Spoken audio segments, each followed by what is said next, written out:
Réan Shrewd est un jeune homme aux capacités de marteau bestial, ce qui signifie qu'il peut communiquer avec les animaux et conclure des pactes avec eux pour utiliser leur pouvoir à son avantage. Grâce à ses aptitudes, il obtient une place dans l'équipe d'Akiro et contribue au transport, à la reconnaissance et à la logistique. Il travaille dur pour soutenir ses camarades en coulisses. Un travail précieux, croit-il. En réalité, les autres membres le méprisent car il manque de compétences au combat. En 6 mois seulement, Réan est renvoyé par le chef d'équipe arrogant, Erios Orlando. Ils lui disent en face qu'il est inutile et qu'il les freine car ils doivent constamment le secourir des monstres. Bouleversé par les véritables sentiments de ses camarades, Réan ôte silencieusement sa cape de héros et s'en va. Assis sur un banc de la place du village, il repense aux dures remarques de ses anciens compagnons, qu'il avait jusqu'alors ignorés. Il doit trouver un moyen de gagner sa vie.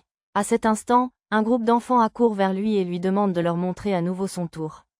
Réan se lève et lance un sort sur un oiseau au-dessus d'eux pour former un contrat temporaire. L'oiseau se pose alors devant eux et fait une gracieuse révérence aux enfants qui applaudissent avec joie. Réan met fin au contrat et libère l'oiseau, qui s'envole. Les enfants discutent de comment ils deviendront un jour comme Réan, un maître des bêtes.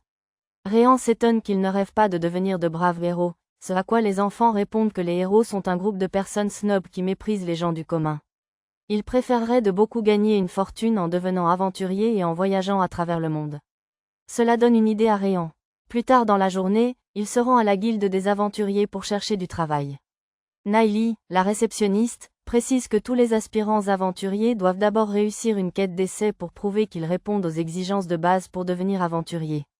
Il doit tuer 10 gobelins et récolter 20 herbes médicinales pour réussir l'épreuve. Réan utilise l'aide d'un écureuil pour trouver un groupe de gobelins, qu'il élimine facilement malgré son manque de compétences au combat car ce sont des monstres de rang F. Alors qu'il comptait les pierres uniques laissées par les gobelins, il entend un cri venant du fond des bois.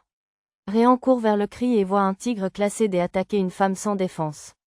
Il tente de frapper le tigre dans le dos, mais sa peau est si dure que la lame de son mecha se brise. Le tigre se tourne vers lui, incitant Réan à dire à la jeune femme de s'enfuir. Cependant, elle ne s'enfuit pas. Elle saute à plusieurs mètres de haut et utilise cet élan pour plaquer le tigre au sol, le tuant. Après l'avoir mieux observé, Réan réalise qu'elle n'est pas une femme ordinaire mais un esprit félin, une espèce ultime. Les espèces ultimes sont des êtres uniques dotés d'une force et de pouvoirs immenses, et les esprits félins sont un type d'espèce ultime en voie d'extinction. Bien qu'ils ne soient pas utilisateurs de magie, les esprits félins ont développé des capacités athlétiques extraordinaires. Réan lui donne une partie de ses provisions car elle a l'air épuisée après avoir vaincu le tigre. Rempli d'énergie, l'esprit félin se présente comme Kayned et le remercie de lui avoir sauvé la vie. Elle dit s'être ennuyée dans sa petite communauté, alors elle a décidé de voyager et s'est retrouvée ici, où elle l'a rencontré. Dès qu'elle l'a vu, elle a senti en lui une grande puissance et a compris qu'il devait être un dresseur de créatures très doué, capable de la soumettre à son influence. Dans le but de mieux la connaître, il accepte de l'apprivoiser. Il commence le rituel en se mordant le pouce et en déposant une goutte de sang sur sa paume pour former une rune magique. Il récite ensuite les paroles et établit ainsi un lien entre eux. Ils portent tous deux une rune sur la main, symbolisant leur accord. Après cela, Réan continue sa quête. Il établit des contrats temporaires avec plusieurs lapins pour qu'ils lui rassemblent des herbes médicinales. En observant cela, Kayned est extrêmement impressionné par ses capacités. Les dresseurs de créatures ordinaires ne peuvent généralement former qu'un seul contrat temporaire à la fois. Or, Réan arrive non seulement à en former plusieurs simultanément, mais aussi alors qu'il a déjà soumis Kayned, une espèce rare et puissante. C'est une prouesse inouïe pour un dresseur ordinaire. Lui-même ne trouve pas ça si impressionnant et minimise son exploit. Réan retourne à la guilde avec tous les objets requis et réussit l'épreuve. Il est officiellement proclamé aventurier de rang F de la guilde des aventuriers Horizon. Nathalie lui remet sa carte d'aventurier, qui lui servira de pièce d'identité, ainsi que 50 pièces de cuivre en récompense. Ce n'est pas suffisant pour se loger et subvenir à ses besoins, il décide donc de prendre d'autres missions plus tard dans la journée. Kayned l'attend au restaurant de la guilde. À son retour, un homme brutal s'approche d'eux et tente d'emmener Kayned déjeuner avec lui à la place de Réan. Elle défend la force de son maître Réan et somme l'homme de partir. Cela blesse son orgueil, et il défie Réan à un bras de fer pour déterminer qui est le plus fort. Le gagnant pourra garder Kayned. Bien que Réan n'accepterait normalement jamais de tels défis, il veut régler cela rapidement et éviter toute chance de harcèlement futur envers Kayned. Il soupire et s'assoit, s'attendant à une défaite cuisante. Cependant, dès le début du match, Réan écrase le bras de l'homme si violemment que la table se casse et l'homme tombe par terre en pleurant. Nathalie arrive pour voir ce qui se passe et se fâche en voyant l'homme. Elle s'excuse auprès de Réan et Kained pour la perturbation, expliquant que cet homme a déjà de nombreuses plaintes à son encontre et qu'il sera probablement bientôt suspendu de la guilde. Ceci dit, elle le prend par la jambe et l'entraîne dehors. Réan se demande d'où lui vient toute cette force. Kained explique que l'un des avantages de leur contrat est qu'il bénéficie de sa force surhumaine. Kained est impatiente de commencer de nouvelles quêtes, mais est déçue lorsqu'il retourne sur le terrain pour récolter des herbes. Comme Réan n'est qu'un aventurier de rang F, ils sont limités aux tâches les plus basiques et aux rémunérations les plus faibles. Il sera promu une fois qu'ils auront accumulé suffisamment d'expérience. Avec l'aide des lapins, ils récoltent assez d'herbes pour atteindre leur quota assez rapidement. Alors qu'ils s'apprêtent à rentrer, les oreilles sensibles de Kained perçoivent des cris au loin. Ils accourent pour investiguer et voient un vieil homme harcelé par une bande se réclamant d'Ibanfang. Ibanfang est un grand groupe de bandits infâmes, connus pour être impliqués dans toutes sortes de crimes horribles.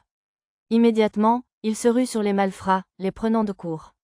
Réan, grâce à sa nouvelle force, maîtrise tous les bandits, tandis que Kained s'occupe du vieil homme.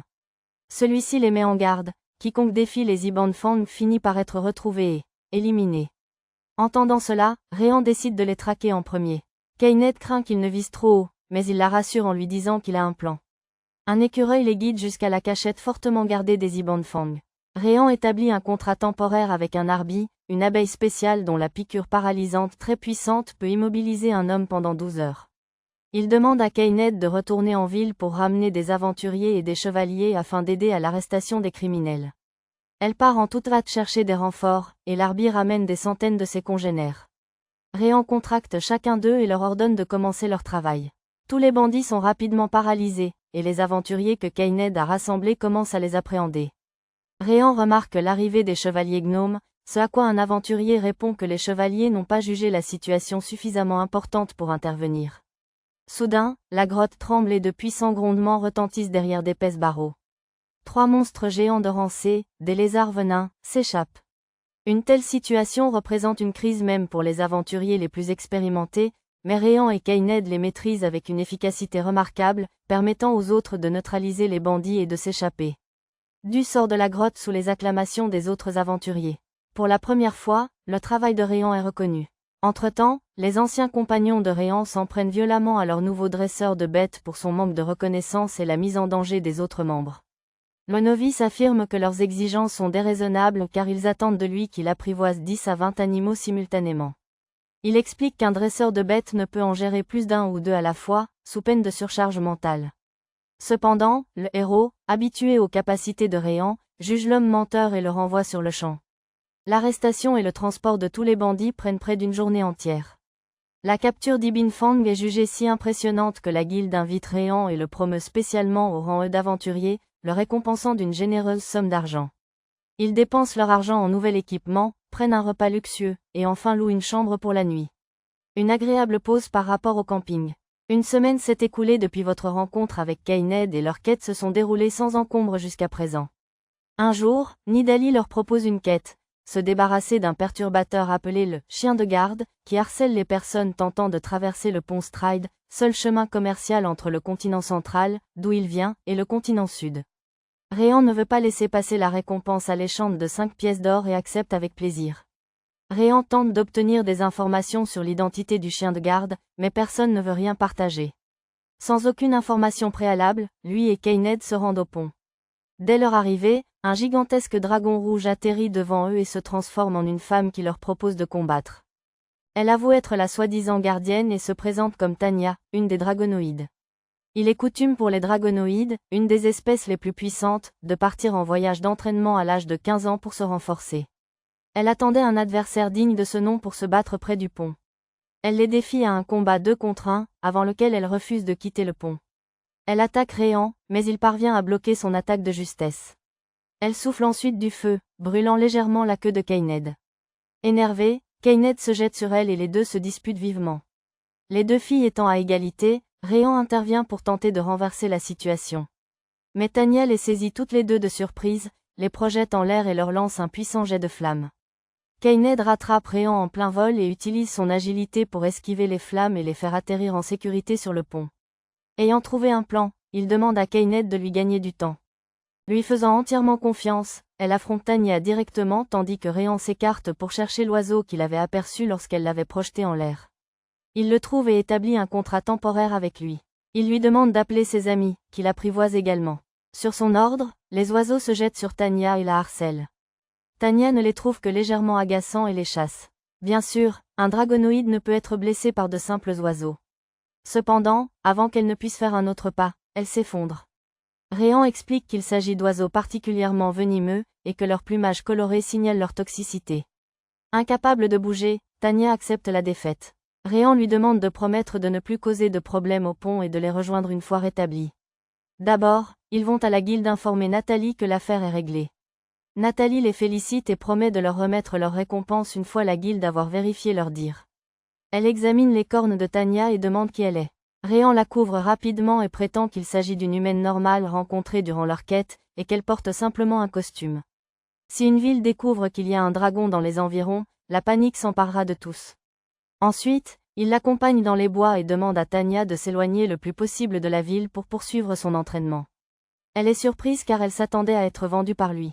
Charmée par sa gentillesse et ses compétences, elle demande à les accompagner dans leurs aventures pour son entraînement. Kanad, jaloux, accepte à contre-cœur sa requête et Réan est plus qu'heureux d'agrandir son groupe. Cela étant réglé, Réan conclut également un contrat avec Tanya et la prend sous son aile. Plus tard dans la nuit, Arios et son groupe retournent à la ville après une semaine d'exploration infructueuse des bois. Ils ont rencontré de nombreux obstacles car ils n'arrivaient pas à gérer les tâches que Réan accomplissait habituellement. Arios décide de profiter de la gentillesse de Réan en lui demandant de rejoindre à nouveau le groupe afin de l'utiliser pour nettoyer les bois perdus et l'abandonner ensuite. Bonne chance pour ça. Quoi qu'il en soit, la première quête que le trio entreprend ensemble est l'extermination de Slim. Les Slims sont des monstres de rang F que n'importe quel aventurier peut tuer et qui sont largement ignorés. De ce fait, leur population explose parfois et elles envahissent la ville, causant de nombreux désagréments.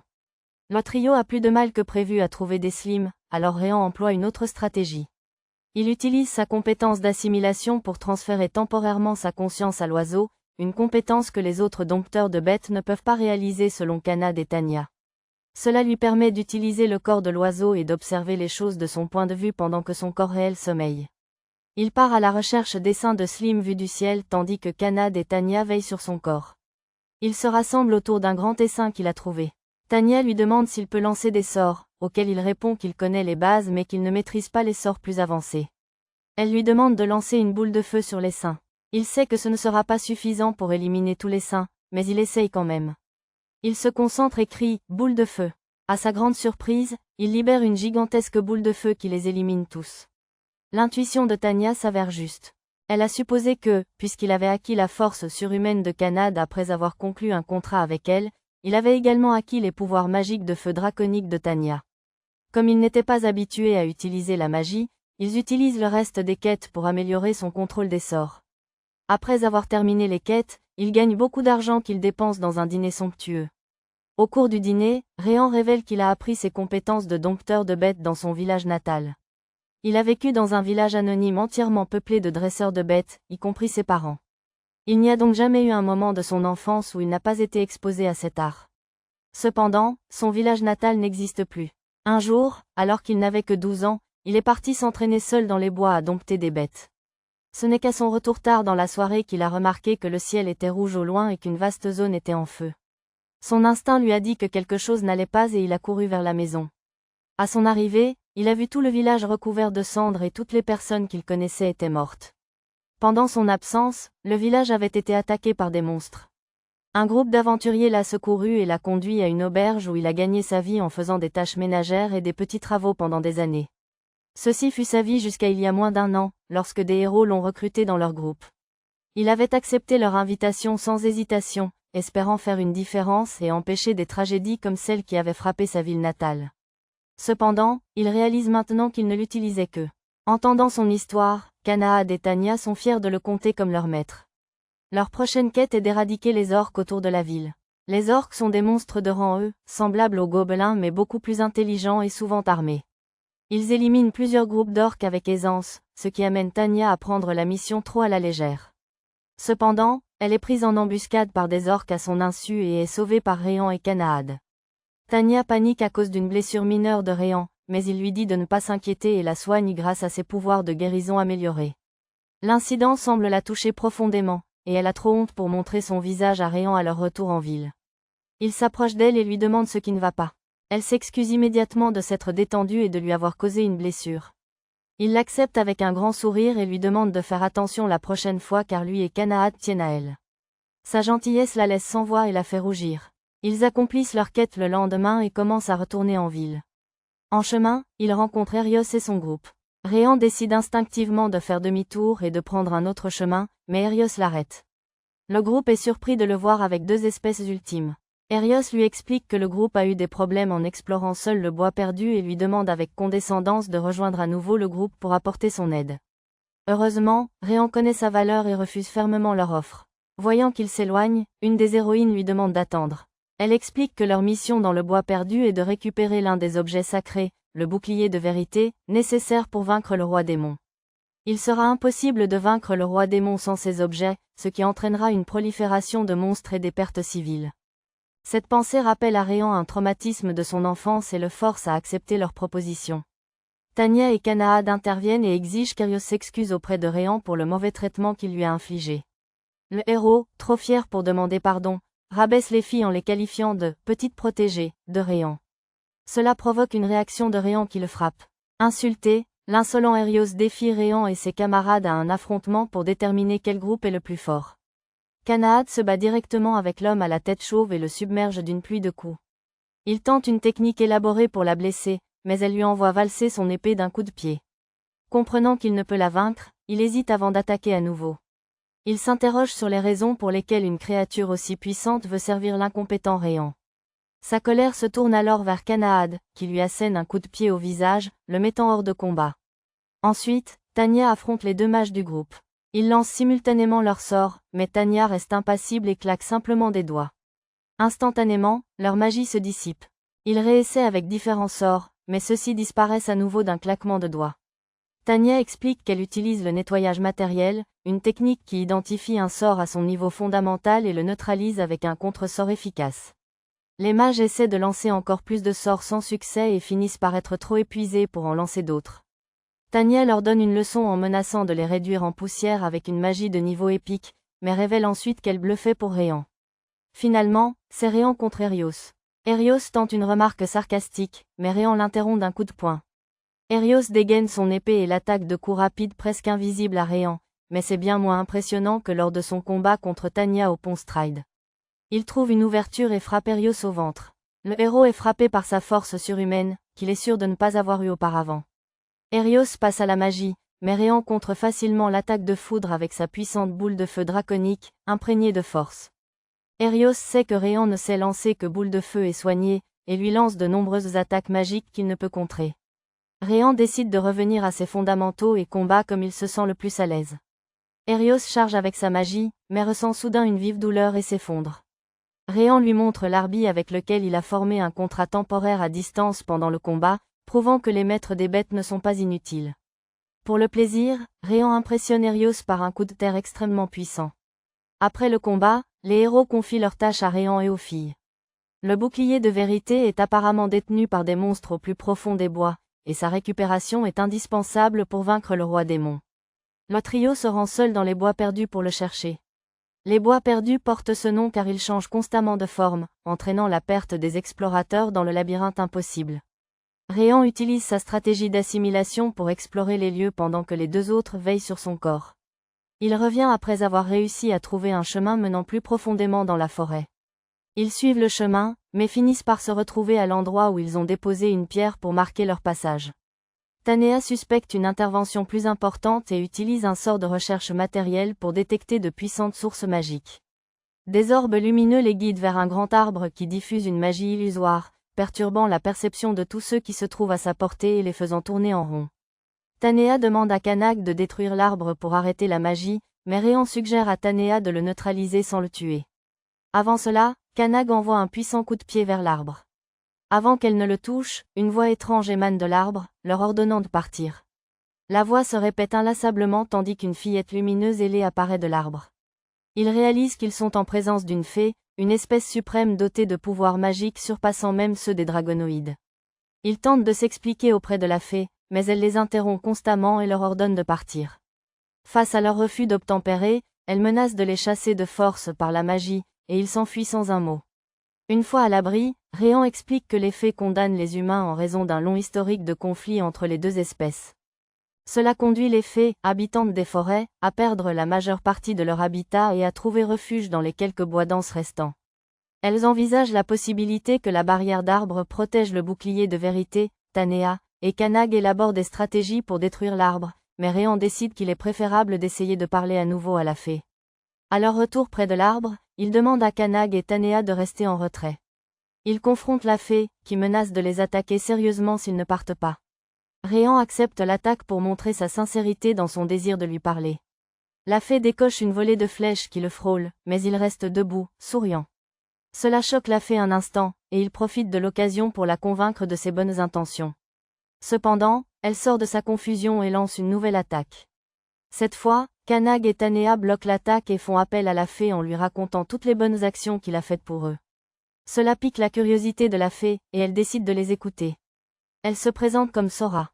Après avoir appris leur intention de trouver le bouclier de vérité, Sora se révèle être celle qui a érigé la barrière autour de l'arbre, mais refuse toujours de la baisser car elle protège le village des fées de toute découverte.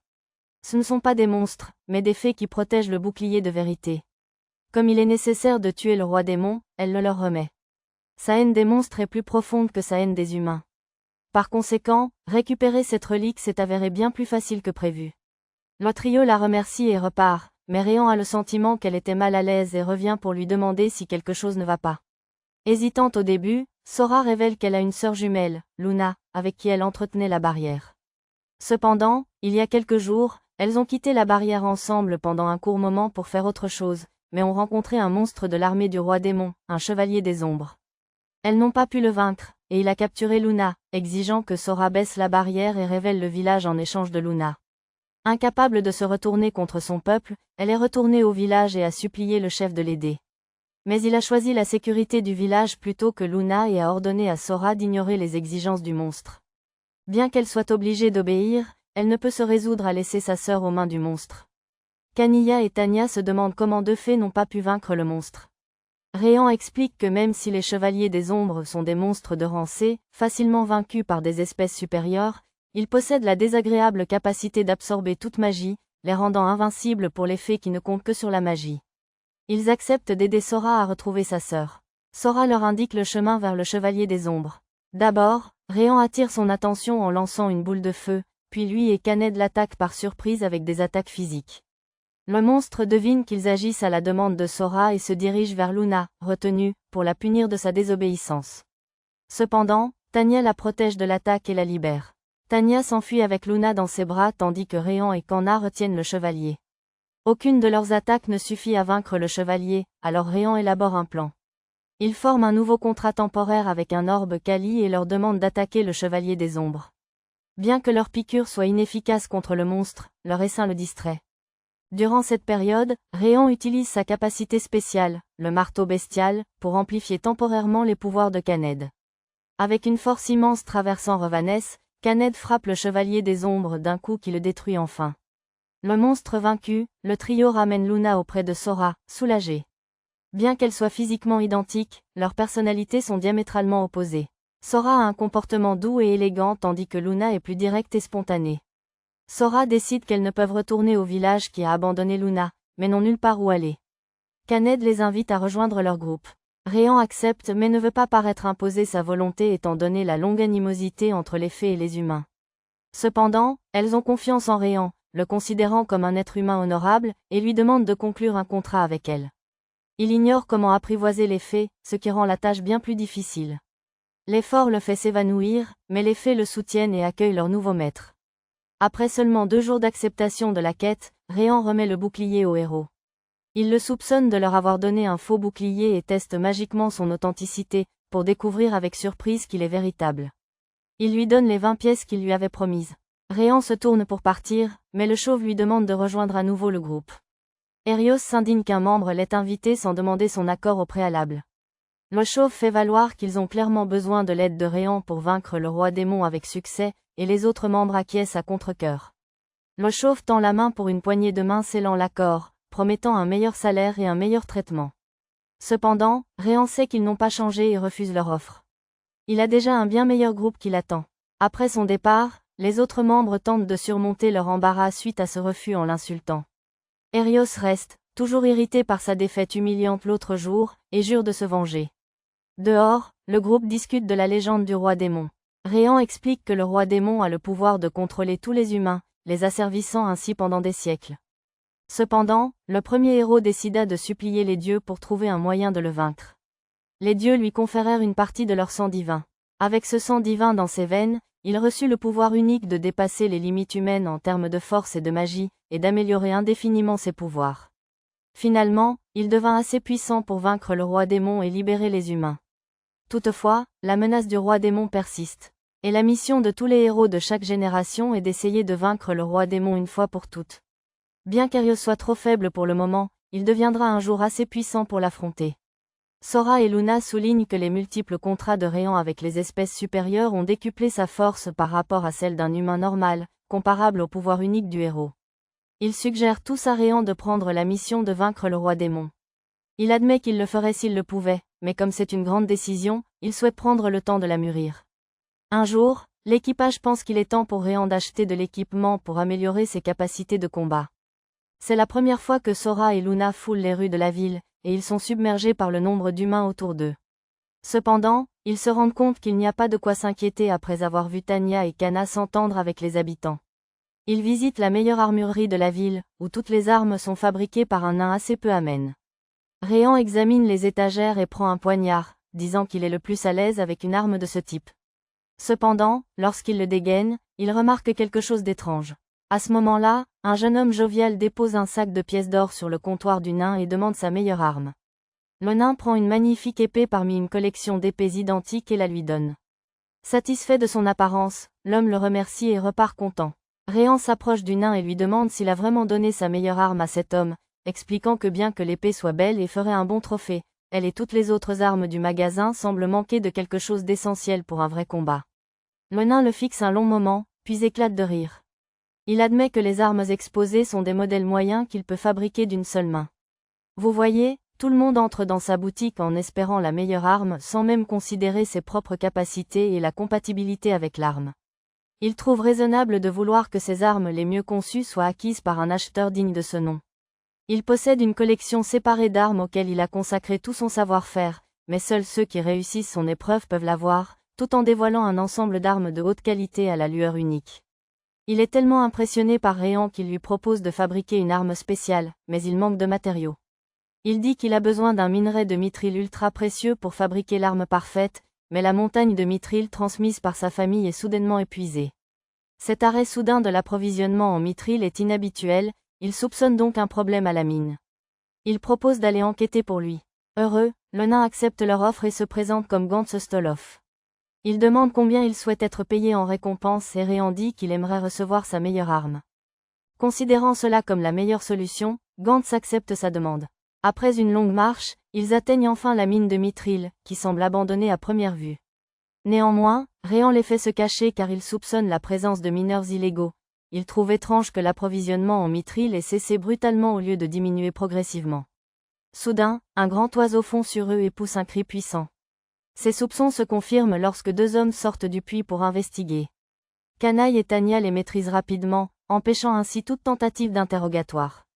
Sora et Luna proposent d'explorer leurs souvenirs par magie et découvrent que 7 aventuriers exploitent illégalement le mithril depuis un certain temps. Kanna se demande comment ils ont été découverts, ce à quoi Réan répond que l'oiseau était probablement sous le contrôle d'un dompteur de bêtes participant à l'exploitation illégale. Les autres mineurs à l'intérieur s'agitent car les deux hommes envoyés ne sont pas revenus. Le magicien du groupe lance un sort de feu dans le passage que l'équipe de Réan emprunte. Luna et Sora dressent une puissante barrière pour les protéger. Le reste est un jeu d'enfant pour les différents ultimes, et ils maîtrisent tous les aventuriers criminels. Réan frappe l'autre dompteur de bêtes et lui ordonne de se rendre. Cependant, il ne recule pas et claque des doigts pour invoquer un behemoth, un monstre de rang B. Habituellement, ils sont indomptables car les monstres ont une haine naturelle envers les humains, mais ce chasseur de bêtes l'a apprivoisé lorsqu'il était jeune, donc il ne lui vaut aucune haine. Les attaques du Behemoth provoquent des tremblements dans la mine, menaçant d'effondrer le puits. Tous sauf Réan escortent les aventuriers maîtrisés hors du puits et Kanna revient pour aider Réan. Réan affrontera le monstre tandis que Kanna maîtrisera l'homme. Si l'homme ne peut plus donner d'ordre au Behemoth, ils arrêteront son attaque. Réan apprend les schémas du Behemoth et esquive toutes ses attaques. Bientôt, Kanna réussit à maîtriser le dompteur de bêtes. Réan le presse d'arrêter le monstre, mais il refuse jusqu'à ce qu'il meure. Réan décide de faire confiance aux paroles de son ami qui dit être plus fort que tous les dompteurs de bêtes et affronte le Behemoth. Il concentre toute son attention sur un sort et supplante le contrôle de l'homme sur le monstre, devenant son nouveau maître. Après quoi, le Behemoth cesse d'attaquer Réan. Furieux, l'homme continue de crier au monstre d'attaquer Réan, ce qui le rend indomptable et le pousse à s'en prendre à l'homme à la place. Désespéré, Réan lance une énorme boule de feu qui tue instantanément le Behemoth. Un résultat regrettable, mais il n'y avait pas d'autre choix. Devant la mine, tous les aventuriers avouent leur crime. Leur mobile était la vengeance car ils étaient tous d'anciens clients de Gantz et estiment avoir été floués par lui en recevant des armes décevantes qui les ont abandonnés au combat. Quand Gantz apprend cela, il se sent coupable et réalise qu'il devrait mettre du cœur à l'ouvrage pour tous les objets qu'il crée. Il remercie Réan et les autres et lui demande quelle arme il désire. Réan demande un poignard et un gobelet, et murmure une autre requête à l'oreille des nains. Gantz accepte de les fabriquer pour lui. Pendant ce temps, Arios effectue de nombreux entretiens avec les aventuriers qui postulent au poste de dompteur de bêtes vacant au sein du groupe. Cependant, il les refuse tous car aucun ne se compare à Réan. Il congédie l'autre membre pour la journée et elle lui dit de bien se reposer car sa mission est de vaincre le roi démon. Arios reste et sort une bague entourée d'une aura sombre lorsqu'il est seul, déclarant que sa mission actuelle est d'éliminer Réan. Un jour, Réan et les deux fées se promènent dehors.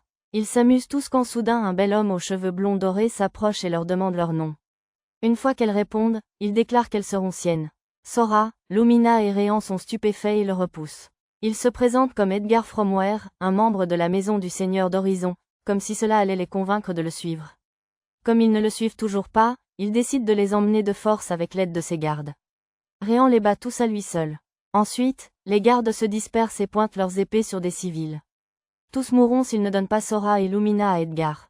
Réan est perplexe quant à sa prochaine action, mais ressent un nouvel instinct en lui. Il décide de lui faire confiance et lance une boule de feu. Plusieurs boules de feu sont lancées à la fois et pleuvent sur les gardes. Ceci est une incantation consécutive, une capacité spéciale des fées leur permettant de lancer un sort de chanson plusieurs fois d'affilée, qu'il a dû acquérir de Sora et Luna lorsqu'il a passé un contrat avec elles. Edgar est contraint de quitter les lieux. Les civils le remercient de leur avoir sauvé la vie mais lui conseillent de quitter la ville d'Horizon et de s'éloigner.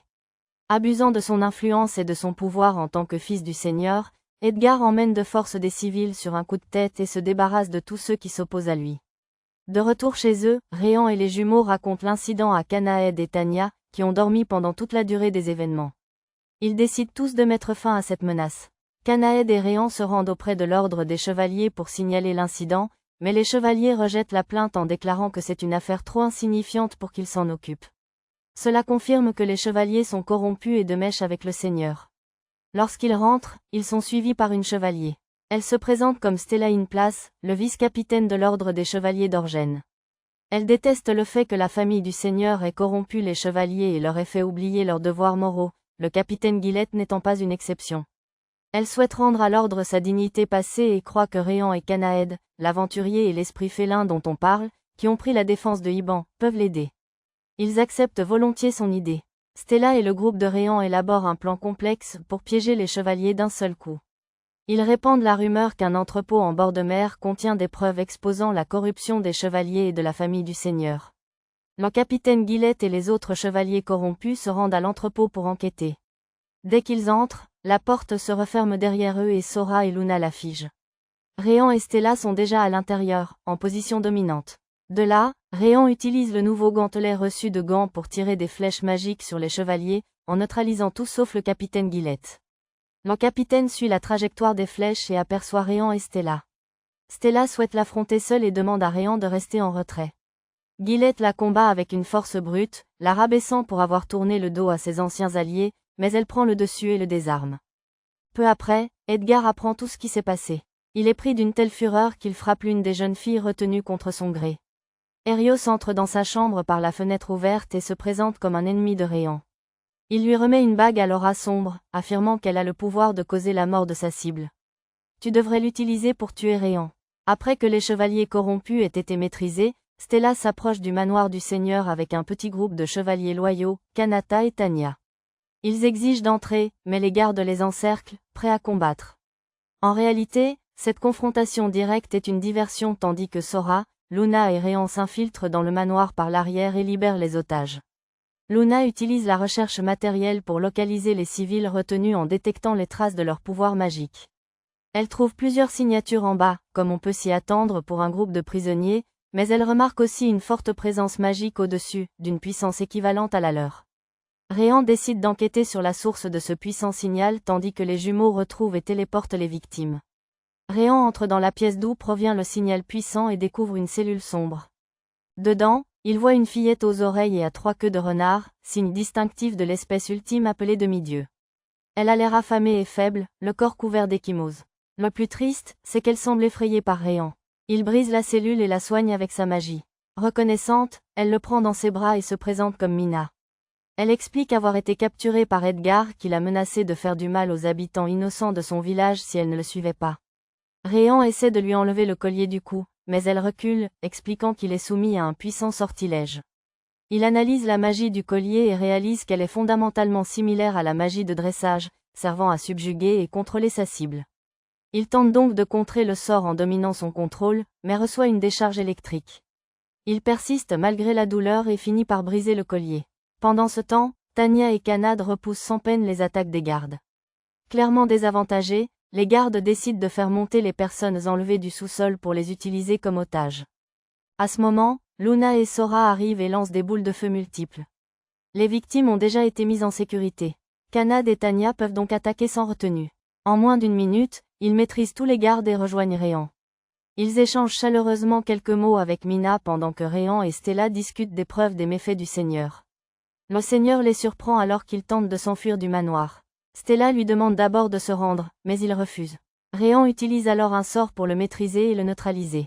Edgar entre dans la pièce et utilise l'anneau pour lancer un sort puissant sur Réan.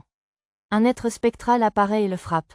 Helios, qui observait depuis le toit, rit follement, croyant Réan mort, et disparaît dans la nuit. Cependant, Réan reste debout, se demandant ce qui s'est passé. Tout le monde s'interroge sur sa résistance à ce sort mortel d'une puissance exceptionnelle. Luna teste audacieusement une hypothèse en lançant un sort de gaz toxique sur lui, qui n'a également aucun effet. Un pari audacieux qui prouve que le contrat avec les fées lui permet d'annuler la magie de niveau épique et ainsi de survivre à un sort de mort instantanée. Edgar observe amèrement Réan et ses ennemis victorieux. L'anneau se nourrit de ses émotions négatives et libère le démon qu'il contient. La vision de ce démon arrête le cœur de Réan car c'est le même qui a détruit sa ville natale. L'énorme démon s'éloigne du manoir, mais Réan sait que sa véritable cible est la population de la ville. L'équipe de Réan le suit de près tandis que Stella protège les habitants et Nino attend en sécurité dans le manoir. Le démon s'avère un adversaire difficile, blessant Kanaïd et Tanya. Réan amplifie leur puissance, elle bombarde le démon d'attaque, mais il reste indemne. Il continue d'invoquer des groupes de monstres pour les attaquer. Vaincre le démon semble impossible. Le groupe de héros observe de loin Horizon s'embraser. Bien que les autres membres envisagent d'aller aider, Helios leur ordonne de rester. Nathalie rassemble les aventuriers de la ville et les rallie pour combattre les monstres, aiguant les armes de ses meilleures armes. Avec l'aide des aventuriers, l'équipe de Réan réduit le nombre de monstres. Sora et Luna sollicitent l'aide de Stella pour rassembler les civils afin de les téléporter en masse vers un lieu sûr. Ils hésitent d'abord à entrer dans le portail en apprenant que les jumelles sont des fées. Cependant, quelques individus se souviennent de leurs interactions positives avec les filles et leur font assez confiance pour franchir le portail. Grâce à leur initiative, les autres civils entrent également dans le portail. Après la première vague de téléportation, une horde de monstres envahit la zone. Sora continue de téléporter des gens tandis que Luna affronte les monstres avec Stella et ses chevaliers. Nino observe le chaos en permanence tout en luttant contre un conflit intérieur quant à savoir si elle doit combattre ou rester sur place. À ce stade, Réan et les autres se heurtent à un obstacle et doivent se rapprocher du démon pour lui infliger des dégâts. La forme de dragon de Tanya est une cible trop importante pour risquer de la faire voler vers le démon. Nino accourt vers Réan et lui dit qu'elle veut aider. Elle utilise sa capacité de téléportation instantanée pour le rapprocher du démon. Son pouvoir est si rapide qu'elle peut le déplacer d'un point à un autre en une seconde, esquivant ainsi toutes les attaques du démon. Réan utilise un amplificateur pour renforcer ses pouvoirs. Grâce à cet amplificateur, il lie magiquement le démon et, avec un grand effort, prend le contrôle de tous ses monstres serviteurs pour qu'ils lui obéissent. Miraculeusement, cela fonctionne et il leur ordonne de se retourner contre le démon et de l'attaquer. Leur attaque combinée submerge le démon, et il est finalement vaincu. Les téléportations répétées épuisent la petite Nino, et elle s'évanouit, mais Tanya intervient pour les empêcher de tomber. Ceci marque la victoire de l'équipe de Réan et des chevaliers sur le démon. Les civils de la ville commencent rapidement à reconstruire leur ville après l'attaque. Heureusement, Horizon est une grande ville qui se remet rapidement de tout contretemps, et la force surhumaine de Kained est d'une aide précieuse pour la reconstruction. Stella est officiellement nommée capitaine de l'ordre des chevaliers de la division Horizon, tandis que les chevaliers corrompus sont conduits dans la capitale pour y être jugés. Même si Tanya cachait sa véritable identité de dracoïde, il s'avère que les gens l'avaient deviné depuis un certain temps. Malgré leur nature de fées, Sora et Luna sont acceptés par la ville et s'intègrent parfaitement. Plus tard, à la demande de Nino, Réan signe un contrat avec elle et elle devient le nouveau membre de leur groupe. De plus, il est promu au rang C d'aventurier par la guilde pour son travail remarquable.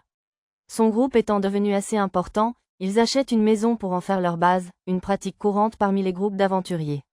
La maison s'avère hantée, mais ils se lient d'amitié avec le fantôme et l'intègrent également à leur groupe. L'équipe du héros tente d'obtenir des rations gratuitement auprès de la ville, mais leur tentative échoue, et les citoyens les chassent après s'être plaints de leur manque d'aide lors de l'attaque des démons. Oh là là, comme le monde est petit. La fête célèbre leur pendaison de crémaillère avec un festin. La chaleur et le réconfort qu'il ressent auprès de ses amis lui semblent presque nouveaux, mais il réalise qu'il ne s'est pas senti ainsi depuis la perte de ses parents dans sa ville natale. Ce sentiment le fait fondre en larmes, mais ils sont là pour le soutenir et continuent de fêter. Réan a hâte de vivre de nombreuses aventures avec ses formidables compagnons. Voilà pour cette vidéo, n'hésitez pas à aimer et à vous abonner pour la deuxième partie et regardez cette prochaine vidéo à l'écran. Merci de regarder.